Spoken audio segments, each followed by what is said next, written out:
Tudo jóia por aqui, graças a Deus. Padre João, nós estamos iniciando aqui a gravação, será postada após o programa, né? Nossa gravação aqui do Participovo, nas redes sociais também. Nós estamos vivendo aí dias muito diferentes do que nós costumeiramente vivemos. Eu acredito que na geração do Padre João, de todos nós aqui, nós não vimos momentos como esse, somente mesmo estudando na nossa história. E um dos pontos que mais preocupa hoje, né, é o equilíbrio entre o cuidado com a saúde e o comércio. Mais de um mês, aqui em Congonhas, por exemplo, e região, o fechamento do comércio. E em grande parte do país. E muitas pessoas, comerciante que tinha ali sua loja, o seu sustento, passando fome, pedindo cesta básica para se alimentar. O que vem sendo trabalhado, né? Observando o trabalho como deputado federal, que vem sendo discutido e que pode trazer um alento aí para essas pessoas nesse momento, Padre João? Então, primeiro, né, eu saudar também todos que te acompanham, né, na rádio, na rede social. Eu quero me agradecer por esse espaço, dizer que a nossa sensibilidade em relação à saúde, à vida, graças a Deus, ela sempre foi muito aguçada. E que a gente se esforça no sentido de expressar, de traduzir em um conjunto de ações. Então, primeiro é isso, eu acho que a saúde, a vida, ela tem que ser prioridade absoluta. Absoluta, é a nossa convicção. Porque os bens materiais, até mesmo dinheiro, você recupera. Você recupera. Quantas pessoas que às vezes perdem tudo, nem perdem casa. Isso, eu testemunhei e visitei pessoas que perderam tudo nesse início do ano. Você pega ali a região do leste, né, na região ali de Manhuaçu, perderam casa, móveis, tudo. E estão recuperando. Diferente de quem perdeu a vida, né? Então, eu tomo a liberdade de estar colocando essa situação porque a vida você não recupera. Nós, embora acreditamos na vida eterna, só a eternidade, né? Então, mas primeira palavra é essa, é o ficar em casa. O isolamento social é a única vacina que nos é oferecida. Não só no Brasil, mas em todos os países, e em cada país, né, em cada cidade, os resultados são claros, onde teve isolamento social levado a sério e onde não teve. Então, a vacina eficaz é o isolamento social. E agora, isso que você diz, tá bem, isolamento social, mas e o comércio? Então, aí a Câmara, presidente, com todos os líderes, né, dos partidos, conseguiu estruturar um serviço, né, de deliberação remota, à distância. Então, a gente tem reunião da Câmara todos os dias. Tivemos reuniões assim de semana de segunda a sexta, tivemos reunião que terminou 2h da manhã. Então, essas deliberações remotas e na situação de emergência, a gente tem focado um conjunto de iniciativas para o enfrentamento ao coronavírus e a situação de dignidade para as pessoas. Então, já foi votado aquela renda mínima, a proposta do governo era de R$200, conseguimos ampliar para R$600, conforme a situação da família. Pode ser R$1.200, no caso de um pai solteiro, mãe solteira, né? pode ser R$1.200. Então, R$600 é uma forma da pessoa ter, no mínimo, uma cesta básica. E não estou aqui falando que é para dar calote, não. Mas em relação à comida e pagar uma conta de água e de luz, você vai priorizar a cesta. Isso aí a gente está pressionando para zerar, de fato, também as contas de energia, de água, todas essas outras despesas que vêm de empresa pública, né? Então, a prioridade é o alimento, a segurança alimentar. Eu coordeno a Frente Parlamentar de Segurança Alimentar. Então, está assegurado. E com outro projeto de iniciativa do Senado, que já foi votado também na Câmara, ampliou, né? Ampliou para motoristas, para pescadores, para os agricultores familiares, todos os profissionais liberais. Então, ampliou bastante esse recurso do governo. E nesse dia 22 de abril, né, ontem, nós votamos também os recursos para micro e pequenas empresas. Então, todas as micro e pequenas empresas também receberam recurso, vindo também de bancos públicos, para as que aderirem a esse programa, elas ficam impedidas vão receber o recurso, agora vão ficar impedidas de demitir. Então, acho que foi um grande avanço, e de coerência também da nossa parte. No sentido assim, olha, não basta dizer para ficar em casa, é fundamental, e ao ver é a única salvação do nosso povo é ficar em casa, mas dar condições dignas para as pessoas ficarem em casa, né? E esse auxílio para as micro e pequenas empresas, isso então já foi votado, né? Então é uma das formas. E a outra forma é a gente estar ajudando as estruturas locais. Embora por maior que seja o investimento, não há tempo para dar segurança para todo mundo se as pessoas tiverem uma vida normal. Então nós não podemos achar que está normal. Não está. Então, nesse sentido, a gente destinou recursos tanto para Congonhas, tanto para o hospital, quanto para a prefeitura. Inclusive, já foi pago, né, o recurso. É uma maneira da gente contribuir, né, no processo. No dia 9 de abril, né, já foi pago para uma parte aí da prefeitura.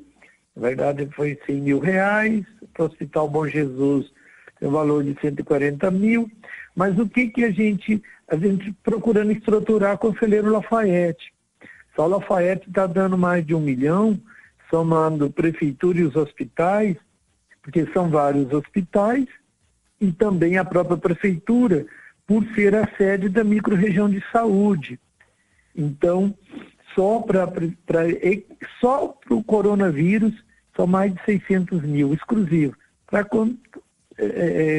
respiradores, montar os leitos. Então, a prefeitura assumiu esse compromisso enquanto sede também da microrregião de saúde. A gente tem destinado esses recursos para aí. Então, Padre João. Oi. Até uma observação que Lafayette é uma sede microrregional e está dividida essa sede com Congonhas. Lafayette cobre determinados municípios e Congonhas cobre outros municípios da microrregional por conta de ter a UPA 24 horas com uma grande estrutura. Então, foi dividida esta responsabilidade entre as duas cidades com determinados municípios aqui da região. Isso é muito importante, né, essa certa descentralização, porque, veja bem, uma microrregião que deve ter em torno de 300 mil habitantes e não estava, qual que era a disposição? Lafayette, só Lafayette, com 120 mil habitantes, estava com 9 leitos. Então, o que é 9 leitos? E 9 leitos que já ficam ocupados no dia a dia, com gripe, esse período já do inverno, então já trabalha como que no limite. E agora, com esse avanço, né, a coisa ela é assim, assustadora, porque se compara as internações 2019 com 2020, há um aumento de mais de 600%. É uma coisa de louco. Então isso fica claro que tem uma subnotificação. Uma subnotificação. Ah, tem tantos casos contaminados. É muito além disso. A gente tem depoimento de pessoa que ficou horas e com tanto de exames, de problema respiratório, já com a síndrome respiratória aguda e grave, e não fez o teste. Então, a ausência de teste, ela está levando a um número que está sendo publicado muito aquém da realidade, muito aquém mesmo, porque não estão fazendo os testes. Então, como é que só está afirmando esse número que está sendo divulgado de quem fez o teste, mas e os que estão internados numa síndrome respiratória aguda grave, se compara com o ano passado, no mesmo período, tem esse aumento de mais de 600%. Então, por isso que o cuidado, infelizmente é isso, o Estado brasileiro está muito aquém, é mínimo. Então, é muito grave, por isso que ainda um presidente da República incentivando essa abertura e tudo. Por isso, a responsabilidade maior, ela está com os prefeitos. É verdade que a responsabilidade mesmo é com cada cidadão. Eu sinto muito de colocar nas costas, nos ombros, né, do cidadão. E é lamentável, né, enquanto agente político, falar isso, né, porque deveria ser a segurança do Estado brasileiro, conjunto dos entes, né, a União, Estados e municípios, mas a gente não percebe isso. A gente não percebe essa harmonia, essa responsabilidade com a vida do cidadão. Então, o resto é o próprio cidadão se cuidar, se proteger, e ficar em casa. Não podendo, o uso da máscara, ele é fundamental, os cuidados pessoais é fundamental, né? Mas os prefeitos podem muito, porque eles têm a caneta, mesmo então, onde não tem o dinheiro, não tem o recurso, não tem equipamento. E mesmo se tivesse, como é que vai montar equipes para dar essa assistência, equipe médica, né? Porque o leito de UTI, ele precisa de uma equipe, né? Aí 24 horas. Como é que você vai estruturar uma equipe? Então não há tempo. Por isso que esse cuidado, ele é fundamental. Por isso que o prefeito tem a caneta. Tem lugar que o Ministério Público tem sido parceiro, o próprio Ministério Público tem colaborado no sentido do isolamento social. A questão de responsabilidade com a vida. Com a vida. A economia a gente recupera, a gente passa dificuldade. Você já deve ter passado dificuldade na sua vida, será que não? Eu, pelo menos, já passei. Por exemplo, teve vezes que minha mãe é falecida, mas que adoeceu, entendeu? Que às vezes tinha 2, 3 pessoas da família doentes. Então, na nossa vida, no dia a dia, a gente passa as dificuldades. E aí a gente tem mesmo a economia pouca, a gente se vira. A gente readequa a nossa vida. Então, acho que esse é um período da gente readequar a nossa vida, o nosso jeito de viver, né? E para preservar a vida, o essencial, para a gente poder depois recuperar. Então, acho que o comércio não pode ter ganância,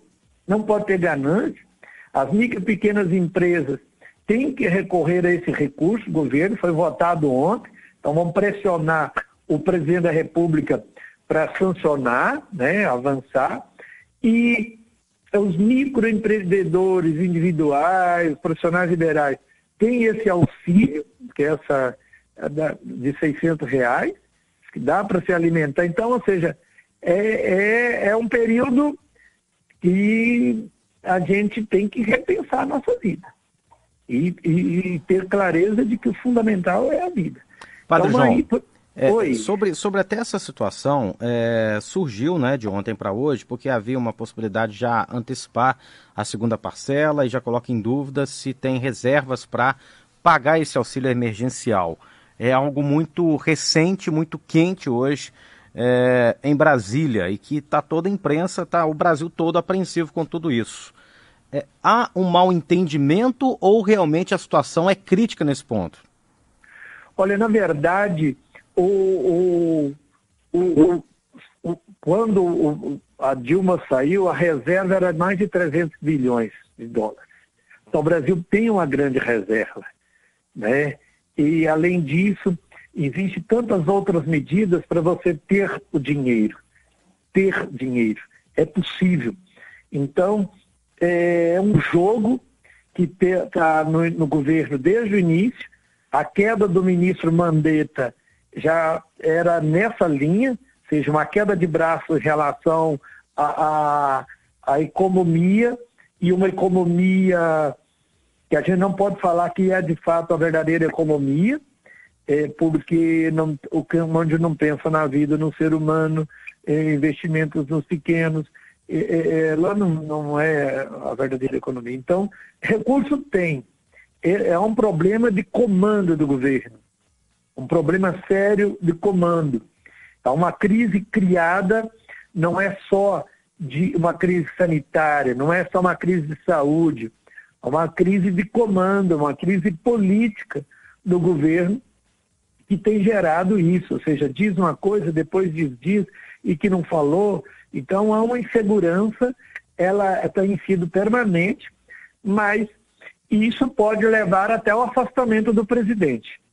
Isso pode levar ao afastamento, eu vejo que cada dia está mais perto, pode o próprio STF, porque é uma coisa absurda, como é que um presidente vai para a rua pedir o fim do Congresso, fim do STF, pedir voltar o regime militar. Era essa a pergunta que eu ia fazer para o deputado. O Padre João está com 53 anos, né? Eu acredito que na adolescência, pré-adolescência, deve ter vivenciado um pouco, né, do que foi o militarismo, né? E quando se fala em AI-5 e tem pessoas que apoiam, mas não têm o mínimo de conhecimento, na ótica do Padre João, pela linha que trabalha, o que significa isso? Para o cidadão entender, né, e se colocar numa situação de AI-5. Então, é privação também de toda liberdade. Você não tem liberdade para falar, para se manifestar. Então, é o autoritarismo. Fechar a Câmara, o Congresso. Olha para você ver, todo o Congresso, porque ali tem uma representatividade popular.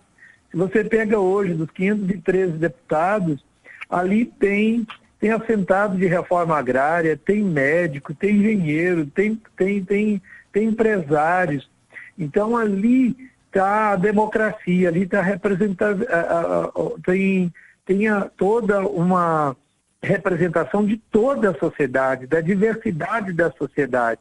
Então fechar ali é o próprio presidente determinar tudo em relação a organizar o orçamento.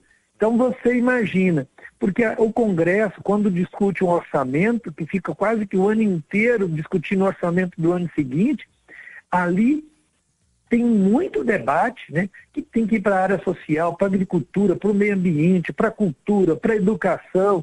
Então, essa é a riqueza da democracia. Então, é encerrar tudo isso. E quem vai mandar? Você acha que vão ser os pobres que vão ter espaço?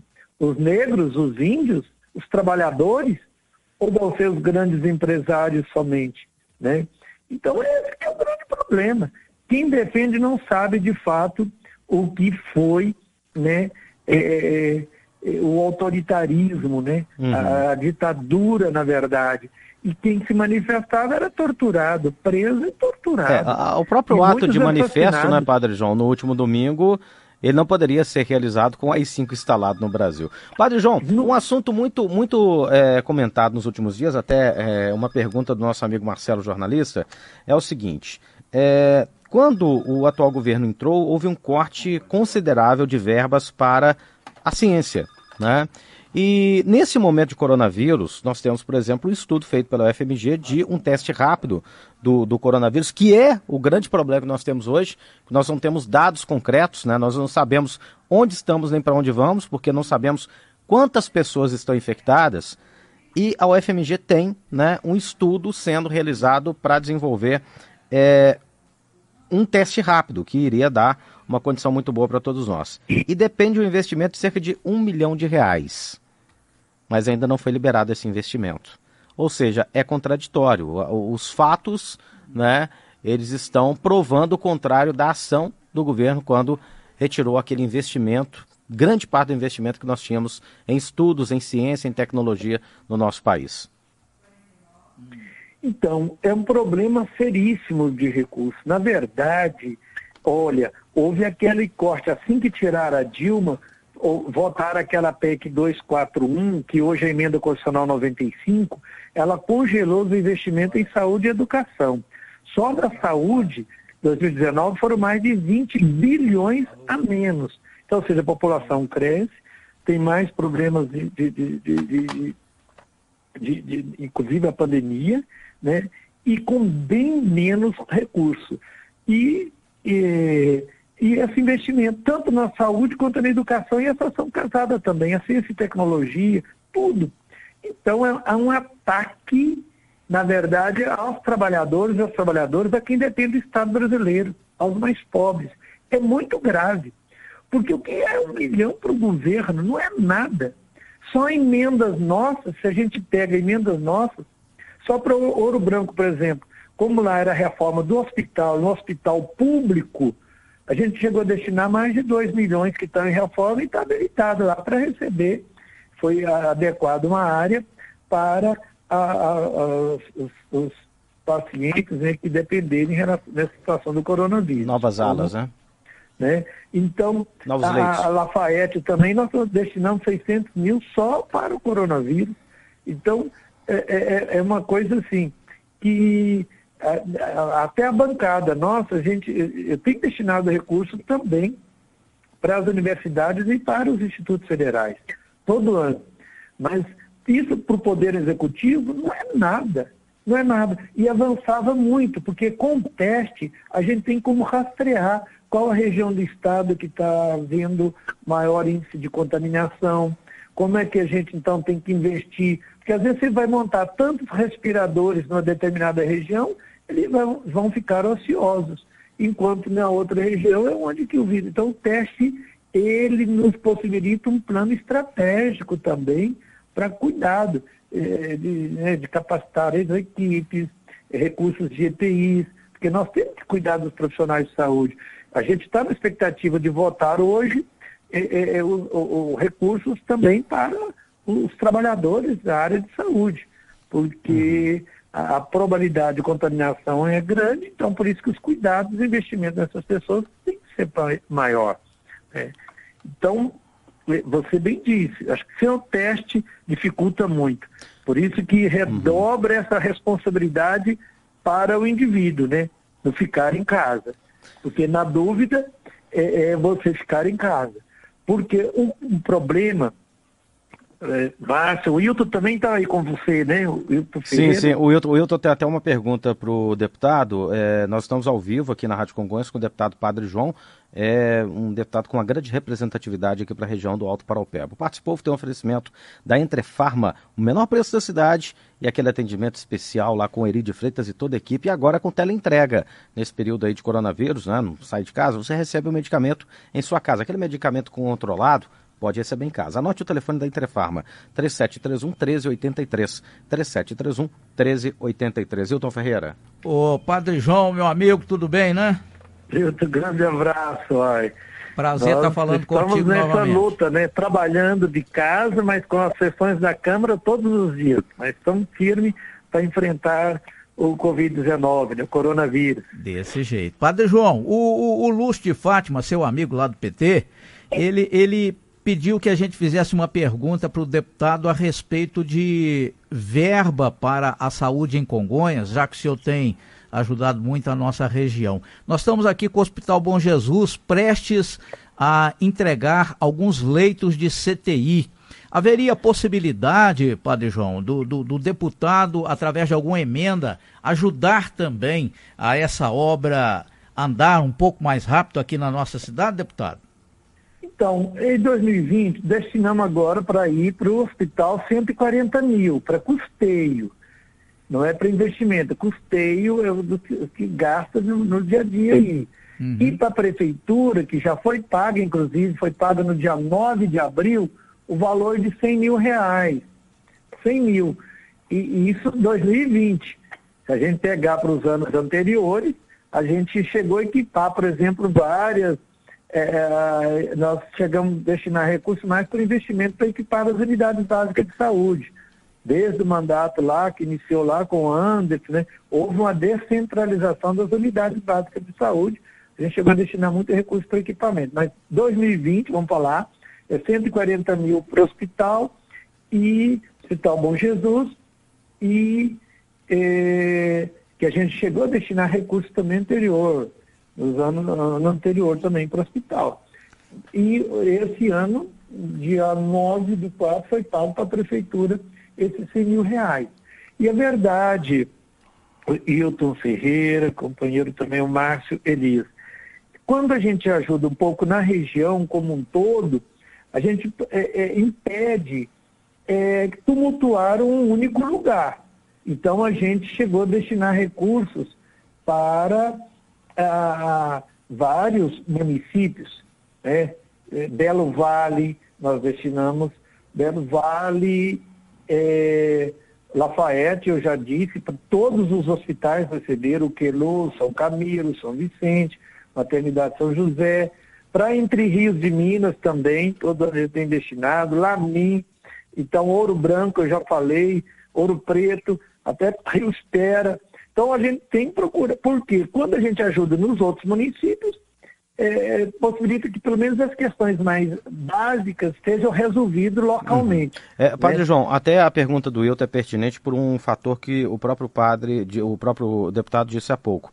A questão da região ter SUS, né, a nossa região que compreende praticamente 250, 300 mil pessoas, nós temos apenas 10 leitos da Maternidade São José em Lafayette. Nós temos leitos de UTI em Ouro Branco, mas é na FOB, nesse caso particular. E nós estamos prestes a inaugurar em Congonhas mais 10 leitos de UTI, com até uma proposta do governo do estado de ajudar, que seja para o período aí do coronavírus, mais 10 leitos. E isso daria uma tranquilidade muito grande para a região, em caso de ter um excesso de casos aqui. Hoje nós temos 12 casos confirmados, mas ampliar esse número de casos para esse momento. E está assim, para o mês de maio ter essa inauguração aqui em Congonhas desses leitos de UTI. Teria algum meio que poderia, um recurso imediato, ajudar a acelerar esse processo, Padre João? Olha, sim, além acho que desse recurso que vai, esse recurso que é para custeio, porque quando você compra equipamento, tem a manutenção no dia a dia, né? É uma despesa alta. Então, esse recurso a gente já destinou e vamos estar aqui atento com a bancada da gente readequar e destinar mais recursos, porque para não ficar só em Lafayette, né? Lafayette está recebendo do nosso mandato torno de 1 milhão, se somar o que vai estar indo para a prefeitura e para os hospitais. Então, agora a gente foca e vamos estar priorizando Congonhas, né? Porque Congonhas, se a gente soma o hospital, ainda estamos pouco, né? Mas porque não tinha lá atrás essa estrutura do UTI. Embora, Márcio e Hilton, os respiradores pode ser uma estrutura mais simples, de certa forma, né? Mas já é salvar a vida, né? Exato. De qualquer maneira, mesmo tendo os 20 leitos, não nos dá a possibilidade de uma tranquilidade no sentido de pode liberar comércio, pode abrir assim.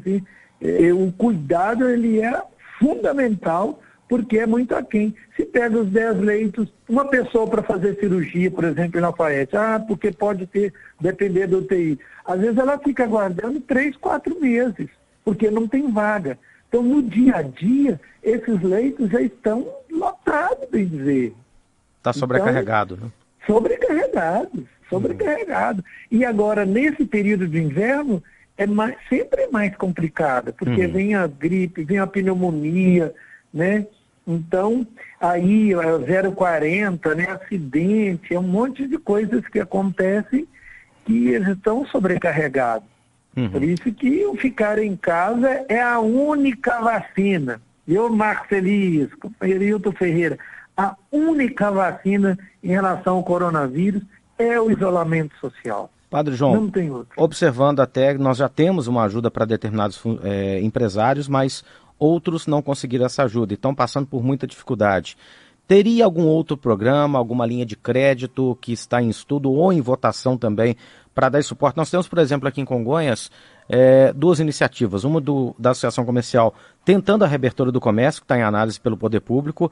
Outra que vai para a Câmara Municipal para ser votado hoje à noite, que é um programa trabalhando uma possibilidade do royalty do minério ter uma ajuda de custo para os comerciantes da cidade por pelo menos um período aí de enfrentamento ao coronavírus, que vai para a votação hoje, podendo usar uma reserva do royalty do minério. Então, é uma particularidade que a cidade tem, que pouquíssimas cidades no país têm, mas que pode ser usado para salvar tanto o comerciante como o comerciário também, que passa por dificuldades nesse momento.